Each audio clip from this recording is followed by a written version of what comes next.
रीतिकाल के प्रवर्तक। अब रीतिकाल के प्रवर्तक की जब बात की जाती है तो रामचंद्र शुक्ल ने किसका नाम लिया?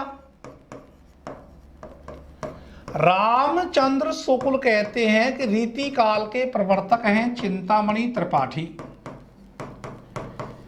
चिंतामणि त्रिपाठी।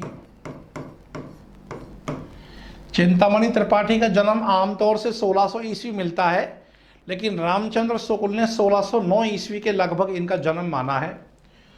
और डॉक्टर नगेंद्र की बात माने तो डॉक्टर नगेंद्र कहते हैं कि प्रवर्तक है केशवदास। डॉक्टर नगेंद्र ने साफ कहा है कि हिंदी काव्य शास्त्र के प्रवर्तक का गौरव श्रेय केशवदास को दिया जाना चाहिए। अब यहां पर एक बड़ा सवाल यह है कि रामचंद्र शुक्ल जैसे विद्वान व्यक्ति ने चिंतामणि त्रिपाठी को माना है रीतिकाल का प्रवर्तक, जो 1600 ईस्वी के आसपास मौजूद है। हालांकि शुक्ल जी ने 1609 ईस्वी के लगभग बतलाया है। और केशवदास जिनका जन्म 1555 ईस्वी में मिलता है, हालांकि डॉक्टर बच्चन सिंह के इतिहास में 1560 भी मिलता है। तो अब रामचंद्र शुक्ल ने इस पहले नंबर वाले कवि को उपेक्षित कर दिया और जो चिंतामणि त्रिपाठी है उसको प्रवर्तक बतला दिया। इसके पीछे एक बहुत बड़ा कारण यह है कि रामचंद्र शुक्ल की जो नज़र है वो परंपरा के अखंडित प्रवाह पर टिकी है, प्रवर्तक या प्रवर्तन पर नहीं। वो कहते हैं कि चिंतामणि त्रिपाठी से चलने वाली परंपरा केशव की परंपरा से भिन्न थी, वह केशव की परंपरा के भिन्न आदर्श को लेकर चली। इसलिए चूंकि अखंडित परंपरा चिंतामणि त्रिपाठी से प्रारंभ होती है तो चिंतामणि त्रिपाठी को रीतिकाल का प्रवर्तक कहा जाना चाहिए, ये मानना है रामचंद्र शुक्ल का। लेकिन इससे बड़ी सच बात मैं आपको बताऊं कि केशवदास ये हैं अलंकारवादी आचार्य। अलंकारवादी आचार्य हैं जिनका साफ कहना है कविप्रिया में, कविप्रिया इनका अलंकार ग्रंथ है, कि यद्यपि सुजाति सुलक्षणी सुब्रन सरस सुव्रत भूषण बिनु न विराजे कविता वनितामित। ये केशवदास हिंदी के पहले अलंकारवादी आचार्य माने गए हैं। और जो चिंतामणि त्रिपाठी हैं ये है रसवादी आचार्य। ये है रसवादी आचार्य। और जो खुद रामचंद्र शुक्ल हैं ये हैं रसवादी आचार्य।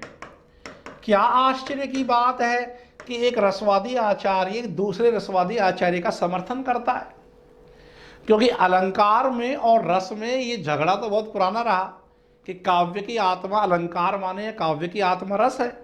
तो जो रामचंद्र शुक्ल की विचारधारात्मक जो एक उनकी आइडियोलॉजी जो है जिस प्रकार से यही कारण है कि उन्होंने चिंतामणि त्रिपाठी को रीतिकाल का प्रवर्तक होने का श्रेय दिया।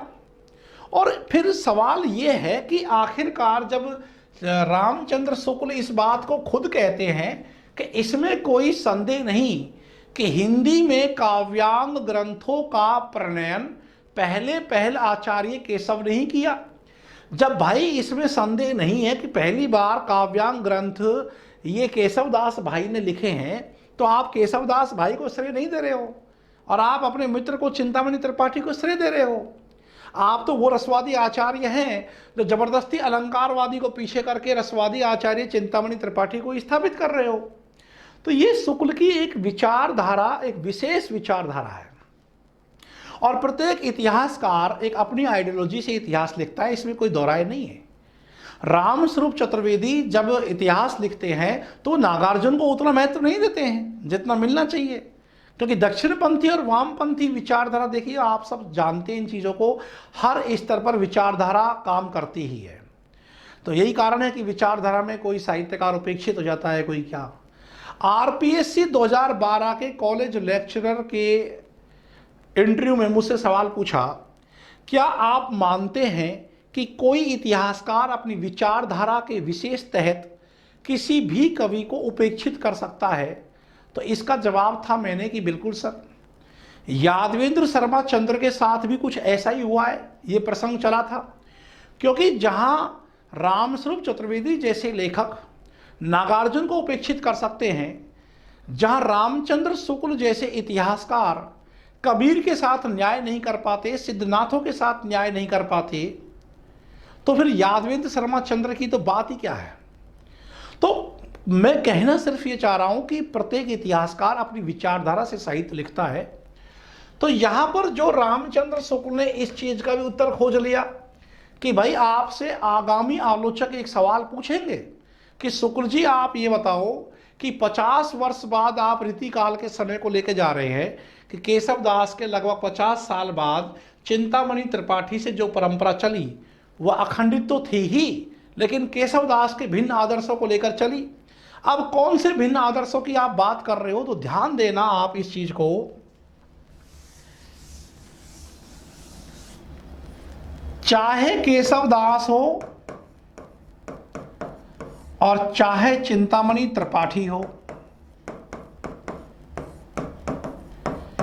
इन दोनों ही आचार्यों ने रस पर भी लिखा है और अलंकार पर भी लिखा है।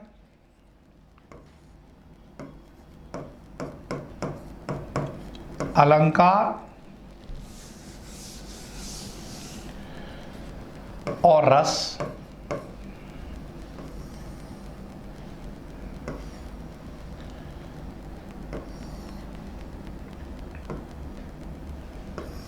आप देखिए, जो भिन्न आदर्शों की बात रामचंद्र शुक्ल कर रहे हैं वो ये है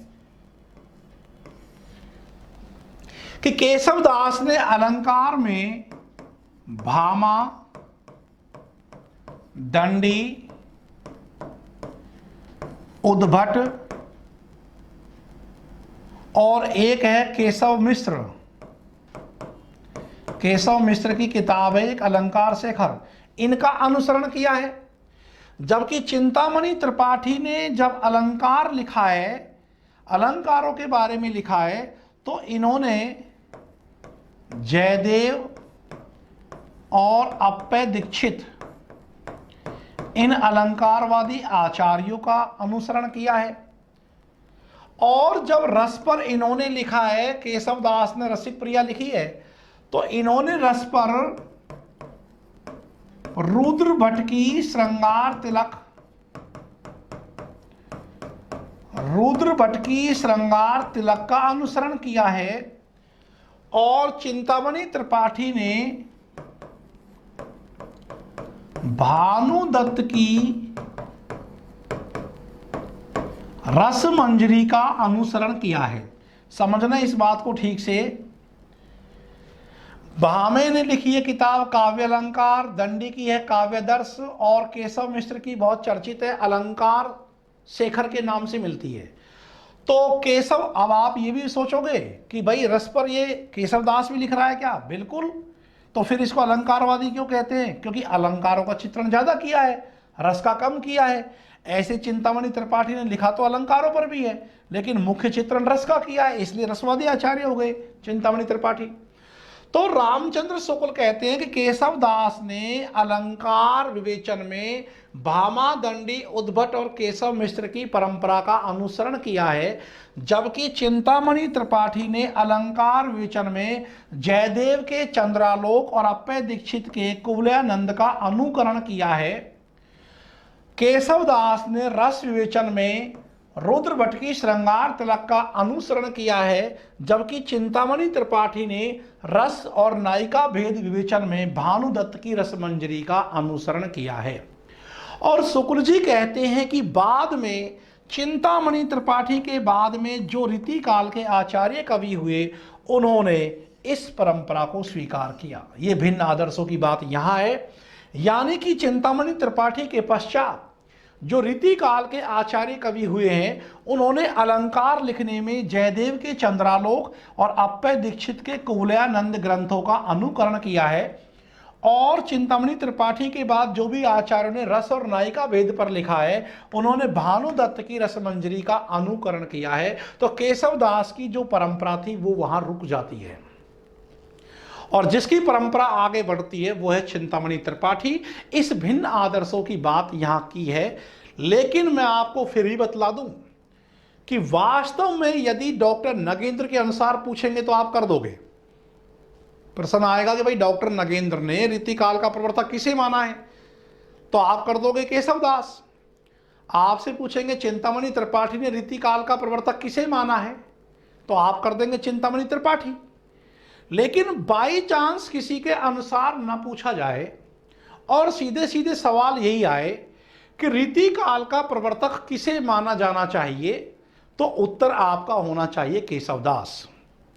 मित्रों, केशवदास भक्तिकाल और रीतिकाल की संधि रेखा पर स्थित वो कवि है जिन्होंने अपने प्रभाव और असाधारण व्यक्तित्व की दृष्टि से जो भक्ति काल की वेगवती धारा बही आ रही थी उसको रीति के पथ पर मोड़ दिया और हिंदी में पहली बार काव्यांग ग्रंथों का प्रणयन इन्होंने किया, केशवदास ने किया। और रसिक प्रिया इनका इस संदर्भ में पहला काव्यांग ग्रंथ है जो 1591 1591 ये 1591 ईस्वी में रचना इनकी छपी थी। बाद में 1601 में इनकी कवि प्रिया छपी थी। इस प्रकार ध्यान रहे भिन्न आदर्शों की बात यह है, आप नोट कर लेंगे। वास्तव में आचार्य शुक्ल की दृष्टि, ये टॉपिक चल रहा है हमारा रीतिकाल का प्रवर्तक कौन है, और इस पर डिबेट हम इसलिए कर रहे हैं क्योंकि मैं ये सोच करके आपको पढ़ा रहा हूं कि आप कॉलेज लेक्चर का इंटरव्यू, किसी भी परीक्षा के इंटरव्यू में बैठने वाले हैं परीक्षा पास करने के बाद, तो डिस्कशन वहां भी होगा इन चीजों को लेकर के। वास्तव में आचार्य शुक्ल की दृष्टि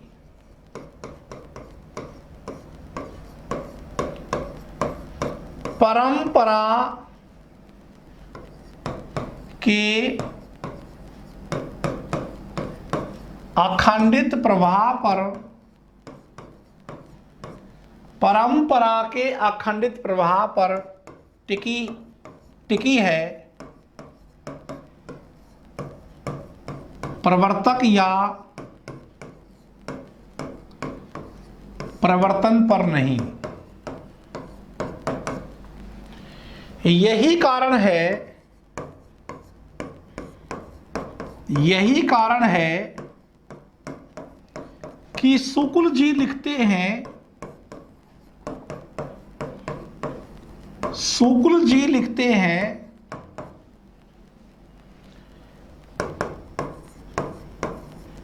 केशवदास से लगभग 50 वर्ष बाद,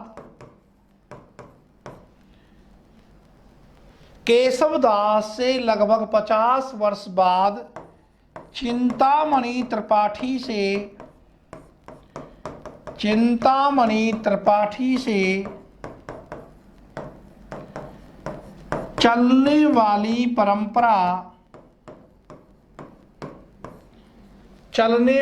परंपरा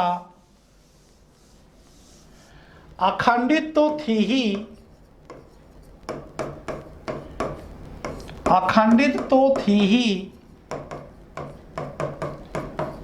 साथ ही वह केशव के भिन्न आदर्शों को लेकर चली।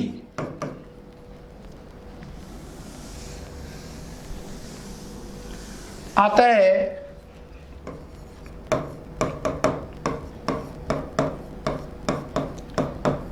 रीतिकाल की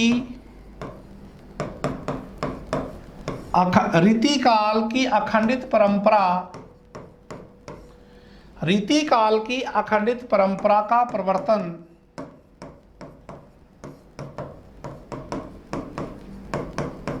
चिंतामणि त्रिपाठी से माना जाना चाहिए। भाई केशवदास के साथ रामचंद्र शुक्ल ने बड़ा अन्याय किया है। ना तो उनको रीति का प्रवर्तक माना और भक्ति काल में भी उनका फुटकल कवियों में विवेचन किया। रामचंद्र शुक्ल ने केशवदास का विवेचन रीति काल में तो किया ही नहीं, उन्होंने भक्ति काल के भी फुटकल कवियों में विवेचन किया। और भक्ति काल के फुटकल कवियों में विवेचन किया जो तो किया, साथ ही केशवदास को उक्ति वैचित्र्य और शब्द क्रीड़ा के कवि मात्र हैं, हृदयहीन कवि हैं। केशवदास कठोर काव्य के प्रेत हैं, कठिन काव्य के प्रेत हैं, ये तमगा और चिपका दिया। उधर केशवदास की आत्मा आज भी अपनी समाधि पर रोती होगी कि रामचंद्र शुक्ल मेरे साथ भारी अन्याय किया। और एक बार शुक्ल जिस पर लेबल लगा दे फिर उसका उद्धार आज तक भी नहीं हो पाया। चाहे वो कबीरदास का उद्धार कितना ही हजारी प्रसाद द्विवेदी ने किया हो, लेकिन आज तक उनकी कविताई के मूल्य का विश्लेषण नहीं किया गया। बाद में विजयपाल सिंह एक बहुत बड़े आलोचक थे, जिन्होंने केशवदास का बड़ा अच्छा पक्ष लेते हुए केशवदास को दरबार का कवि, कोर्ट का कवि वगैरह वगैरह कहा। लेकिन केशवदास को कह दिया कठोर काव्य का प्रेत। तो सवाल ये कठोर काव्य का प्रेत है, हृदयहीन कवि है। तो ये चीज आपको ध्यान रखनी है कि चिंतामणि त्रिपाठी को इन्होंने प्रवर्तक माना है। और जो भिन्न आदर्शों की बात की, अभी मैंने आपको बताया कि कौन से भिन्न आदर्शों की बात की है, कि यहां पर रामचंद्र शुक्ल किन भिन्न आदर्शों की बात कर रहे हैं। भिन्न आदर्शों की बात को आप ऐसे समझेंगे, बिंदु नंबर 1, केशवदास ने अलंकार विवेचन में भामा, दंडी, उद्भट व केशव मिश्र की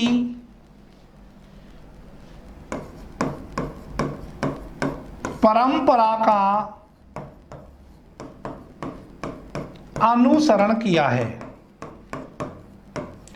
और विशेषकर 2 ग्रंथ अलंकारों के संदर्भ में, एक तो दंडी का काव्यदर्श,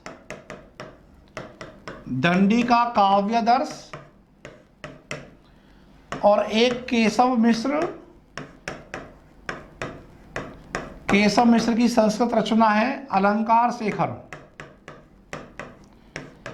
इन 2 ग्रंथों का मुख्यतः इन्होंने अनुसरण किया है। और जो केशवदास की अलंकारवादी जो चर्चित रचना है कवि प्रिया, उस कवि प्रिया पर इन दोनों रचनाओं का प्रभाव देखा जा सकता है।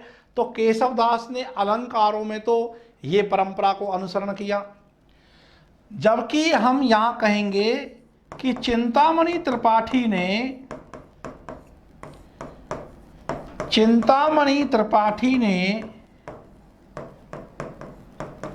अलंकार विवेचन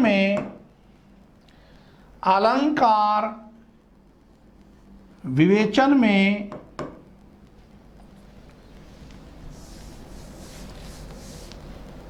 जयदेव के चंद्रालोक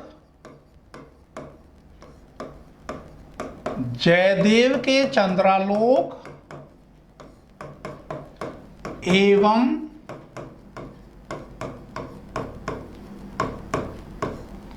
अप्पय दीक्षित के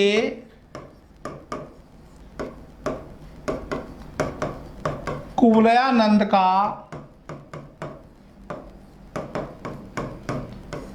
अनुसरण किया है। तो ध्यान दे, जयदेव के चंद्रालोक और अप्पय दीक्षित का कुवलयानंद दोनों अलंकार ग्रंथ है। तो इनका अनुसरण किसने किया है? चिंतामणि त्रिपाठी ने। और बाद में अधिकांश रीति कवियों ने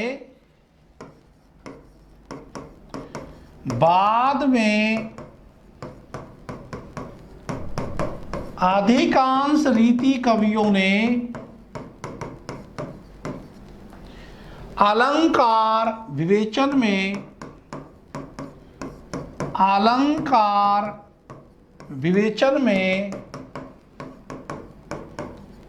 चिंतामणि त्रिपाठी की परंपरा का अनुसरण किया है। ये भिन्न आदर्शों की बात अलंकार के संदर्भ में हुई। हालांकि याद रखें आप इस बात को कि जो देव हैं, जो बाद के कवि हैं, तो देव इसके अपवाद हैं। ध्यान रहे, देव अपवाद हैं। देव अपवाद क्यों हैं? देव अपवाद हैं क्योंकि देव ने अलंकार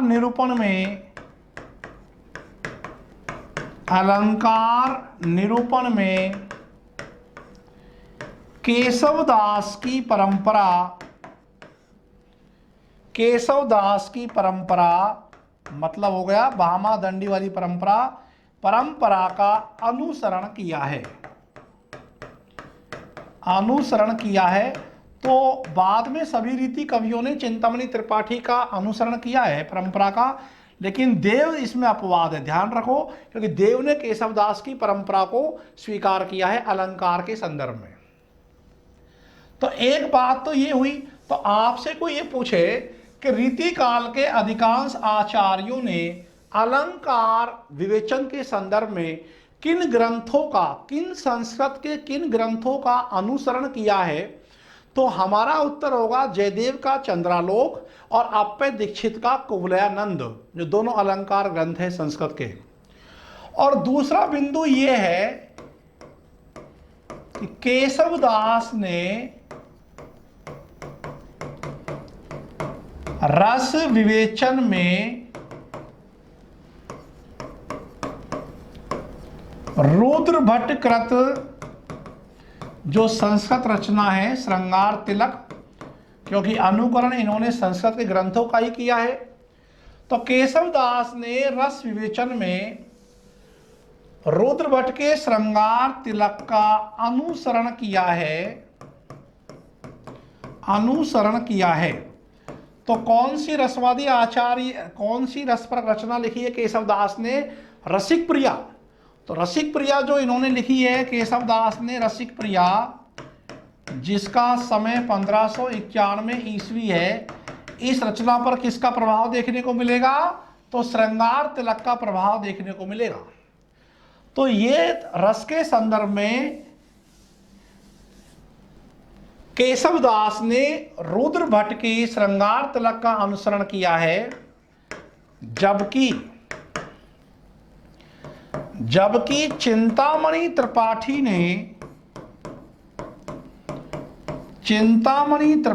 ने रस विवेचन में भानुदत्त जो संस्कृत के रचनाकार हैं, भानुदत्त की रसमंजरी, ध्यान दे, भानुदत्त की रसमंजरी का अनुसरण किया है।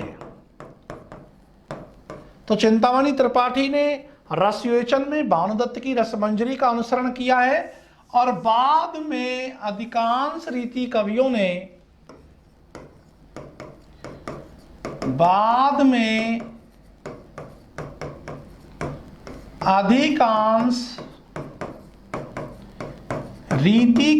ने रस व नायिका भेद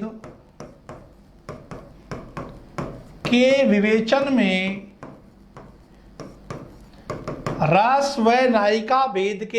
में भानुदत्त की रसमंजरी का अनुसरण किया है। तो ये हो गई रस के संदर्भ में केशवदास से भिन्न परंपरा का आदर्श जो चिंतामणि त्रिपाठी ने शुरू किया। तो ये पहलू रामचंद्र शुक्ल ने उठाए हैं। तो ध्यान रहे कि केशवदास से प्रवर्तक के सवाल किस प्रकार से आएंगे और अनुसरण किया है, और किस प्रकार से उत्तर चिंतामणि त्रिपाठी होगा। अब देखो मैं यहां 3 प्रश्न लिख रहा हूं। क्वेश्चन नंबर 1, कालक्रम की दृष्टि से प्रथम रीति रचना कौन सी है? कालक्रम की दृष्टि से प्रथम रीति रचना कौन सी है? तो उत्तर हो जाएगा कृपाराम की हित तरंगिणी। कृपाराम की हित तरंगिणी। देखो प्रथम प्रथम कंफ्यूज करता है, इसलिए प्रथम प्रथम के सवाल जो बनते हैं वो देखो आप। और क्वेश्चन नंबर 2, प्रभाव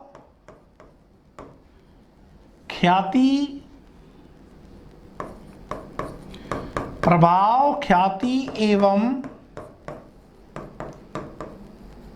असाधारण व्यक्तित्व की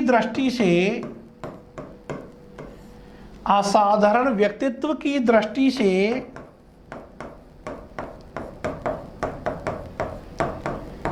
रीति काल के प्रवर्तक कौन है? यदि ये प्रश्न आए तो अब इसका उत्तर हो जाएगा केशवदास। अब मान लीजिए प्रश्न इस प्रकार से आए, भाई शुक्ल के अनुसार आएगा तो शुक्ल के अनुसार तो सीधा सीधा उत्तर हो जाएगा चिंतामणि त्रिपाठी, और नगेंद्र के अनुसार आएगा तो सीधे सीधे उत्तर हो जाएगा केशवदास। पर प्रश्न किसी के नाम के साथ ना आकर के क्वेश्चन केवल यही आ रहा है कि रीति काल के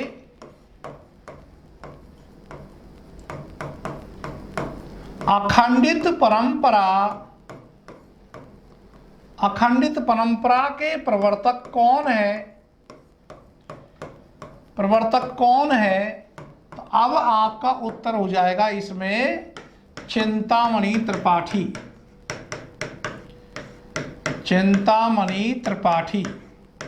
जैसे ही अखंडित परंपरा आ जाएगा, चाहे वो शुक्ल का नाम साथ में नहीं दे रहा है, लेकिन जैसे ही अखंडित परंपरा शब्द आएगा उत्तर हो जाएगा चिंतामणि त्रिपाठी। इसके बाद में क्वेश्चन नंबर 4 में ध्यान रखो, हिंदी का प्रथम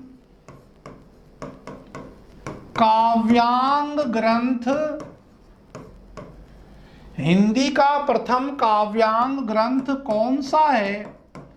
यदि ये प्रश्न आता है तो अब इसका उत्तर हो जाएगा रसिक प्रिया, जो केशवदास की रचना है, जो 1591 ईस्वी में प्रकाशित हुई थी। क्योंकि केशवदास ने सबसे पहले हिंदी में काव्यांग ग्रंथों का प्रणयन किया है और इस संदर्भ में उनकी पहली रचना है रसिक प्रिया। तो ध्यान रहे, प्रथम से जो भी कंफ्यूजन होता है उसको एक साथ हम स्पष्ट कर देते हैं। यहाँ हिंदी का प्रथम काव्यांग ग्रंथ कौन सा है, या ऐसे पूछे कि केशवदास का हिंदी का प्रथम काव्यांग ग्रंथ कौन सा है, तो उत्तर रसिक प्रिया होगा। और यदि क्वेश्चन ऐसे आए कि रीति काल का प्रथम रीति ग्रंथ कौन सा है, इस प्रकार से सवाल आए तो ये आपसे जानना चाह रहा है चिंतामणि त्रिपाठी कृत रस विलास। क्योंकि हम सभी इस प्रश्न को ऐसे पढ़ते हैं कि रसविलास को रीति काल का प्रथम ग्रंथ कहते हैं। प्रथम रीति ग्रंथ ये 1633 ईस्वी में प्रकाशित हुआ था। तो रीति काल की जो प्रथम रचना उसको इस संदर्भ में देते हैं रसविलास। और यदि रसविलास, और ये ध्यान रखेंगे कि किस कंडीशन में रसिक प्रिया आएगा और किस प्रकार रसविलास भी आ रहा है। तो जैसे ये प्रथम है, इसी प्रकार ऐसे ही प्रश्न आता है कि रीति काल का अंतिम ग्रंथ कौन सा है। तो रीति काल का अंतिम ग्रंथ कौन सा है, अब इसका उत्तर हो जाएगा ग्वाल। ग्वाल कृत रसरंग। ये कब लिखा गया? 1853 ईस्वी में। भारतेंदु काल लगभग शुरू हो गया था। तो रीति काल का प्रथम ग्रंथ यदि रसविलास है तो रीति काल का अंतिम ग्रंथ है वो है रसरंग। तो इस प्रकार से प्रश्नों की बारीकियों को ठीक से पढ़ना चाहिए कि यहाँ से कन्फ्यूजन होता है। और इसी प्रकार ये भी ध्यान रहे कि अंतिम से भी कुछ सवाल जुड़ते हैं। अंतिम में मान ले हमसे पूछे कि रीति काल के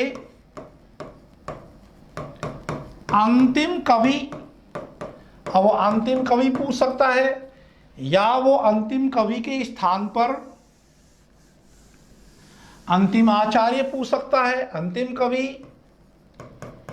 या अंतिम आचार्य, या पूछ ले कि अंतिम शास्त्र कवि, क्योंकि जो आचार्य हैं वो शास्त्र कवि हैं। तो इन तीनों का एक ही उत्तर होगा और वो उत्तर होगा ग्वाल कवि। ग्वाल कवि रीतिकाल के अंतिम कवि हैं। चूंकि ये आचार्य हैं तो इनको रीतिकाल का अंतिम आचार्य या शास्त्र कवि भी कहते हैं। बस ध्यान ये रखना है कि यदि प्रश्न ये पूछा जाए कि रीतिकाल के अंतिम प्रसिद्ध कवि,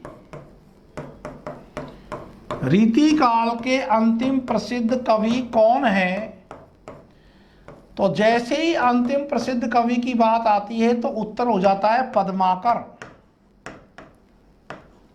कि ये अपनी प्रसिद्धि में अंतिम थे, ऐसा रामचंद्र शुक्ल ने भी लिखा है। तो अंतिम कवि होना अलग सवाल है और अंतिम प्रसिद्ध कवि होना एक अलग सवाल है। और यदि क्वेश्चन इस प्रकार से आए कि रीतिकाल का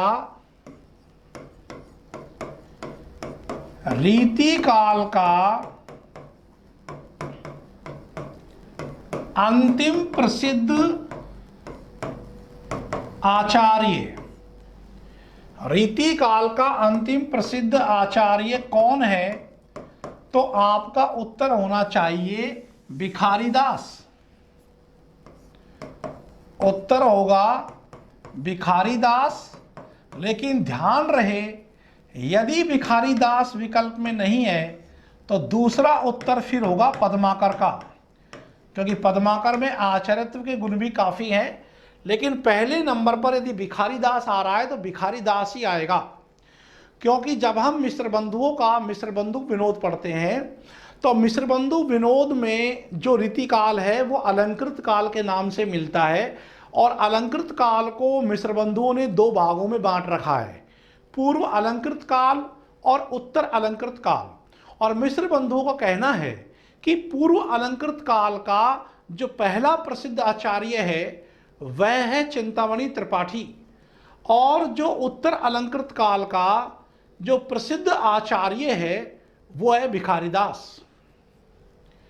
तो इस प्रकार प्रश्न किसी प्रकार से घूम सकता है, या फिर हम इसको ऐसे कह सकते हैं कि रीतिकाल का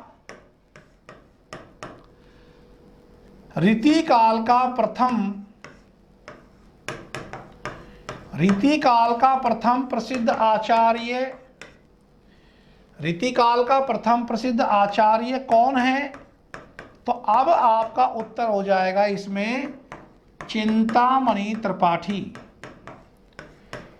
चिंतामणि त्रिपाठी ये सर्वांग निरूपक आचार्य हैं, क्योंकि इनकी रचना कविकुल कल्पतरु वो सर्वांग निरूपक है। केशव दास की ऐसी कोई रचना नहीं है अपने आप में जो एक हो ऐसी जिसको हम सर्वांग निरूपक कह सके।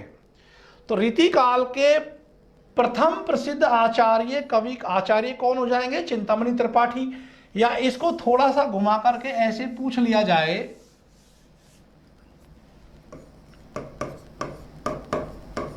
कि रीतिकाल के सर्वप्रथम श्रेष्ठ कवि कौन है? श्रेष्ठ कवि कौन है? तो आपका उत्तर हो जाएगा बिहारी। 1595 ईस्वी में बिहारी है। देखिए चार कवियों को देकर के कालक्रम बराबर आपसे लगवा सकते हैं। तो इस संदर्भ में ध्यान रखना प्रारंभ के कवियों को कि केशवदास सबसे पहले आएंगे कालक्रम के दृष्टिकोण से, क्योंकि इनका जन्म 1555 ईस्वी माना गया है। इसके बाद सेनापति आएंगे, क्योंकि सेनापति का जन्म 1589 ईस्वी मिलता है। और इसके बाद बिहारी आएंगे, क्योंकि बिहारी का जन्म 1595 ईस्वी में ग्वालियर के पास गांव में हुआ। फिर इसके बाद आएंगे चिंतामणि त्रिपाठी, क्योंकि चिंतामणि त्रिपाठी का जन्म 1600 ईस्वी के लगभग हुआ है। हालांकि 1609 ईस्वी के आसपास रामचंद्र शुक्ल ने माना है। अब ऐसा लगता है प्रथम दृष्टा कि सबसे पहले चिंतामणि त्रिपाठी को लगा दो, जबकि वो तो क्रम के दृष्टिकोण से यहाँ चौथे नंबर पर गया, क्योंकि रीतिकाल के प्रवर्तक के रूप में चिंतामणि त्रिपाठी को याद कर लेते हैं। तो सोचते भी नहीं है कि बिहारी तो उससे पहले के ही हैं, और बिहारी से पहले सेनापति है, और सेनापति से पहले केशवदास है। तो ये क्रम आप ध्यान रखेंगे, चार कवियों को देकर के वो आपसे क्रम जरूर लगवा लेंगे। और ये भी आप ध्यान रखें कि रीतिकाल के वे कवि जो भक्त और श्रृंगारी दोनों हैं, जो भक्त और श्रृंगारी दोनों हैं। ये क्वेश्चन आया था एक बार कि 2012 के कॉलेज लेक्चर की परीक्षा में कि निम्नलिखित में से कौन सा कवि भक्त और श्रृंगारी दोनों हैं। अब उसमें एक में दे रखा है सेनापति, एक में दे दिया बिहारी, एक में दे दिया घनानंद, और एक में कुछ और था। तो कुछ लोगों ने सोचा घनानंद, ये भक्त और श्रृंगारी दोनों से लगते हैं। किसी ने सोचा कि बिहारी जो है भक्ति नीति श्रृंगार की त्रिवेणी प्रवाहित हुई है, और उत्तर था सेनापति। तो ध्यान देना केवल दो ही कवि हैं, केशवदास, या तो केशवदास को कह सकते हैं या हम कह सकते हैं सेनापति को, क्योंकि दोनों ही श्रृंगारी कवि भी हैं और प्रसिद्ध राम भक्त कवि भी हैं। और इस संयोग की बात है कि दोनों ही भक्ति काल और रीति काल की संधि रेखा पर स्थित हैं। ये दोनों ही कवियों के बारे में हम कहते हैं कि भक्ति काल और रीति काल की संधि रेखा पर स्थित कवि हैं। और यदि इनकी राम भक्ति की बात की जाए तो केशवदास की रामचंद्रिका राम भक्ति से जुड़ी हुई बहुत महत्वपूर्ण रचना है, और सेनापति की रचना जो कवित्र रत्नाकर है, इसमें राम भक्ति से संबंधित छंद मिलते हैं। एक इनकी काव्यकल्प द्रुम है जो प्रकृति के लिए प्रसिद्ध है सेनापति की, एक कवित्र रत्नाकर है जिसमें राम भक्ति से संबंधित छंद मिलते हैं। तो मित्रों, जितनी गहराई में जाओगे उतने मोती मिलेंगे। निरंतर नए से नए प्रश्नों पर विचार करो, किस किस प्रकार से प्रश्न घूम सकता है ये हमको जानकारी होनी चाहिए। तो आज हमने बात की किस प्रकार रीतिकाल की एक पृष्ठभूमि रही, कवियों में अंतर क्या रहा, संवेदनात्मक कौन सा कवि किस वर्ग में बैठा हुआ है, और रीतिकाल के कालक्रम के दृष्टिकोण से कब कब समय माना जाए इसका, और फिर इसके नामकरण की बात तो हम बहुत पहले की क्लास में कर चुके थे। विशेषकर आज हमने रीतिकाल के प्रवर्तक के संदर्भ में अपना विचार व्यक्त किया है, और रीतिकाल के प्रथम और अंतिम पहलू से जुड़े हुए जो भी महत्वपूर्ण सवाल है वो हमने देखे हैं। आज की क्लास के लिए इतना काफ़ी है, शेष बातें कल करेंगे। धन्यवाद।